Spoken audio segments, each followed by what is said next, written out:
सभी किसान साथियों का एक बार फिर से आपकी अपनी YouTube चैनल एडवांस फार्मर में स्वागत है। किसान साथियों, उम्मीद करता हूं आप सभी बहुत अच्छे होंगे। अगर आप चैनल पर पहली बार आए हैं तो चैनल को सब्सक्राइब कर वीडियो को लाइक कर दीजिएगा और अपने मित्रों को शेयर कर दीजिएगा। किसान साथियों, आज के इस वीडियो में हम सरसों की उन्नत खेती कैसे करना है, 14 से 15 क्विंटल उत्पादन कैसे लेना है, इस पर आपको डिटेल में जानकारी देने वाले हैं। किसान भाइयों, यदि आप कंप्लीट वीडियो देख लेती हैं, इस तरह से अगर खेती करती हैं तो बिल्कुल आप 1 एकड़ से 15 क्विंटल तक का उत्पादन ले पाएंगे। किसान भाइयों, जिन किसान भाइयों के पास में 3 से 4 पानी की व्यवस्था है या फिर 2 से 3 पानी ही वो दे पाते हैं, तो किसान भाइयों वो गेहूं की फसल नहीं ले पाते। लेकिन उन्हें निराश होने की आवश्यकता नहीं है। आप सरसों की खेती करके भी अच्छे से अच्छा उत्पादन ले सकते हैं और गेहूं से ज़्यादा प्रॉफिट भी आप ले सकते हैं। किसान भाइयों, बहुत सारे किसान भाई सरसों की खेती करके अच्छा मुनाफा कमा रहे हैं।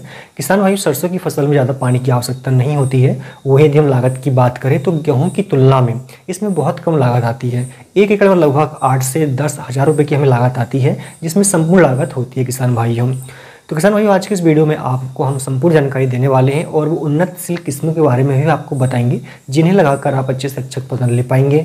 वहीं खाद प्रबंधन आपको कैसे रखना है, सिंचाई कब कब करना है, इसके अलावा इसमें कौन सी रोग लगती हैं, कीट लगती हैं, इन पर डिटेल में जानकारी आपको देने वाले। उचित समय की हम बात करें अगर, तो 15 सितंबर से लेकर 15 अक्टूबर के बीच में हमें बुआई कंप्लीट कर लेना चाहिए।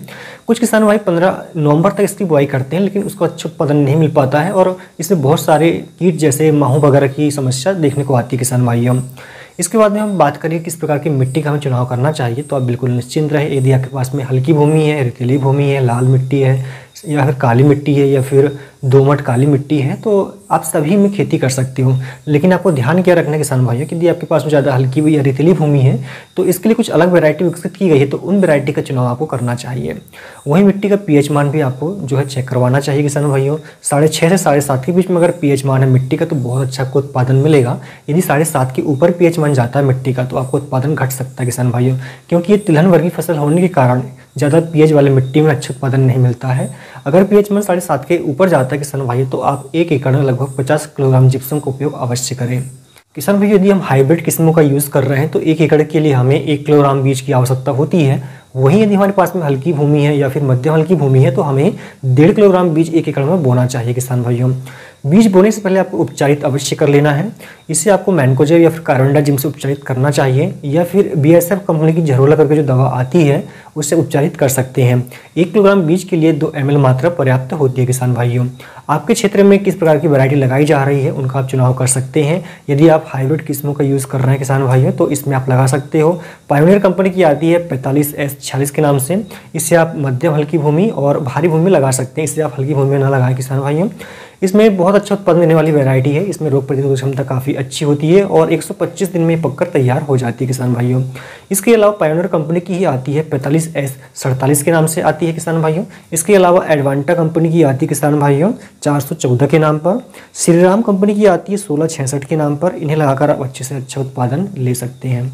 किसान भाई, खेत की तैयारी आप जितने अच्छे से करेंगे तो उतना अच्छा आपको उत्पादन मिलेगा। इसमें आपको ज़्यादा गहरी जुताई करवाने की आवश्यकता नहीं है। इसमें 2 से 3 बार आप कल्टीवेटर के माध्यम से ही खेत की अच्छे से तैयारी करवा सकते हो। किसान भाई, ध्यान आपको ये रखना है कि अगर फसल जो हमने पहले ली हुई है उसके कोई अवशेष अगर खेतों में पड़े हुए हैं या खरपतवार पड़े हुए हैं तो उन्हें बीनकर खेत से बाहर आपको फेंकना, क्योंकि इससे फसल में पीलापन आने की समस्या सबसे ज़्यादा और रोगों की लगने की समस्या सबसे ज़्यादा देखी जाती है। इसके अलावा किसान भाई, जब आप कल्टीवेटर इसमें चलाएं तो ध्यान रखें, जब इसमें 2 कल्टीवेटर 3 कल्टीवेटर आप चला रहे हो तो इसमें 2 से 3 दिन का आप गैप रखें, फिर इसकी आप जुताई करवाएं। किसान भाई, मिट्टी हमारी पूरी तरह से सूख जाए तो इसमें आप रोटावेटर चलाकर मिट्टी को आप भुरभुरी कर लें और समतल कर लें। किसान भाइयों, अगर आपके पास गोबर खाद अवेलेबल है तो इसमें आप गोबर की सड़ी हुई खाद 3 से 4 ट्राली जरूर डालें किसान भाइयों। और जिप्सम का उपयोग अगर आप करना चाहते हैं तो इसी समय आप डाल दीजिएगा और फिर रोटावेटर चलाएं आप, तो मिट्टी में बहुत सारी चीज़ें अच्छे से मिक्स हो जाएगी। इसके अलावा हम बात करें कि हमें किस तरीके से बुआई करना चाहिए, तो पहला आपको ये ध्यान रखना है कि जब मिट्टी पूरी तरह से आपकी सूखी हुई है तो आपको बुआई करना है। ज़्यादा गहराई पर बुआई नहीं करना है आपको किसान भाइयों, और छिड़काव विधि से ही बुआई नहीं करना है। छिड़काव विधि से अगर आप खेती करते हो या बुआई करते हो तो बहुत सारे बीज ऊपर रह जाते हैं और अंकुरण सही से नहीं हो पाता है। सिंचाई करने में बहुत दिक्कत जाती है, तो इसके लिए आप क्या करें, शिड्यूल के माध्यम से बुआई करवाएं। किसान भाइयों, आप कतार से कतार की दूरी 2 फीट की रखें, पौधे से पौधे की दूरी आप आधा से 1 फीट की रखें। किसान भाइयों, अगर ज़्यादा हल्की भूमि है तो आधा फीट रख सकते हो, भारी भूमि है तो आप 1 फीट के आसपास की दूरी रख सकते हो। सरसों की फसल में लगभग 3 सिंचाई की हमें आवश्यकता होती है। किसान भाइयों, पहली सिंचाई में बुआई के तुरंत बाद कर देना है। ध्यान रखना है कि मिट्टी में अगर नमी किसी प्रकार से नहीं है तो ही सिंचाई करना है। अगर बुआई के समय खेतों में नमी है अगर, तो अंकुरण के बाद में हम सिंचाई करना है।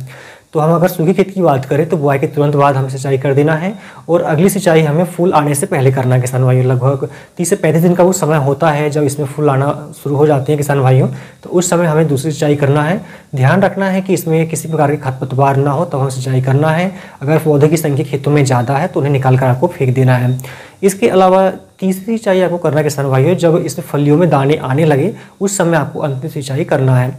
अगर आप 3 पानी इसमें दे देते हो तो बिल्कुल आप 1 एकड़ से 14 से 15 क्विंटल का उत्पादन बड़े आराम से ले सकते हैं। खरपतवार इसमें बहुत ज़्यादा तो नहीं होते हैं इस समय, अगर कुछ खरपतवार है भी अगर तो इसमें आप निराई गुड़ाई के माध्यम से इसे आप कंट्रोल करें, या आपके खेत में चौड़ी पत्ती की सागरी पत्ती खरपतवार ज़्यादा संख्या में आते हैं अगर, तो बुआई के तुरंत बाद में इसमें आप पेंडामेथिलीन जो कि स्टेप एक्स्ट्रा करके आती है उसे आप स्प्रे करवाएं किसान भाइयों। 1 एकड़ में 1 लीटर दवा की आवश्यकता होती है। सरसों की फसल में किसान भाइयों अच्छा उत्पादन लेने के लिए इसमें हमें लगभग 2 बार खाद देने की आवश्यकता होती है। जब बुआई हम कर रहे हो तो पहला खाद हमें देना होता है और दूसरा खाद फूल जब इसमें आ रहे हो तब उस समय देने की आवश्यकता होती है किसान भाइयों। बेसल डोज के रूप में जब हम बुआई कर रहे हो तो इसमें हमें देना है एसएसपी का उपयोग करना है किसान भाइयों, या तो एनपी का उपयोग करना है या तो डीएपी का उपयोग करना है। तीनों खाद को एक साथ उपयोग नहीं करना है। यदि हम डीएपी ले रहे हैं अगर तो इसमें 1 एकड़ के लिए आपको 1.5 बैग मतलब लगभग 75 किलोग्राम डीएपी का उपयोग करना है। साथ ही इसमें 25 किलोग्राम एमओपी जिसे हम पोटास कहते हैं वो आपको लेना है। यूरिया इसमें नहीं डालना है। 10 किलोग्राम इसमें दानेदार सागरी का लेना है। 5 किलोग्राम इसमें आपको सल्फर लेना है किसान भाइयों। ये सभी का मिश्रण बनाकर आप खेतों में बिखेर दें या तो फिर बीज के साथ मिलाकर इसमें बुआई करवा दें आप, तो बहुत अच्छा उत्पादन आपको मिलेगा, फसल आपकी बहुत अच्छे से विकास करेगी। इसके अलावा सेकंड खाद आपको 35 दिनों में देना है। जब आप इसमें पहली सिंचाई कर रहे हो उससे पहले आपको खाद देना है किसान भाइयों। तो इसमें आपको 45 किलोग्राम यूरिया 1 एकड़ के लिए देना है। 5 किलोग्राम माइक्रो न्यूट्रिएंट्स आपको देना है किसान भाइयों। यदि आपके खेत में दीमक वगैरह की समस्या लगती है तो इस समय 1 किलोग्राम आपको किसी भी अच्छी कंपनी का आपको कीटनाशक भी डालना है। इतने डालने के बाद में आप सिंचाई करें तो आप देखेंगे कि फसल आपकी बहुत अच्छे से विकास करेगी। सरसों की फसल में किसान भाइयों कुछ रोग और कीट की समस्या भी देखी जाती है। इसमें खासकर माहो, थ्रिप्स, एफिड्स, सफ़ेद मक्खियाँ, लाल मक्खी, इस तरह के रोग देखे जाते हैं, कीट देखे जाते हैं। इसके अलावा कुछ उगटा रोग हो गया, जड़ गलन, तना गलन, पाउडरी बैनुड, इस तरह के रोग भी होते हैं किसान भाइयों। तो समय समय पर इसमें लगभग 2 से 3 बार हमें कीटनाशक दवाइयों का और फंगिसाइड दवाइयों का स्प्रे करना चाहिए। किसान भाई जब आपकी फसल 25 से 30 दिन की हो रही है तो पहला स्प्रे इसमें आपको कीटनाशक दवा का और फंगिसाइड दवा का करना है किसान भाइयों। दूसरा स्प्रे आपको करना है जब 45 दिन की आपकी फसल हो रही है तो एक फंगिसाइड और एक कीटनाशक और एक 19-19, ठीक है, इनका उपयोग आपको करना है।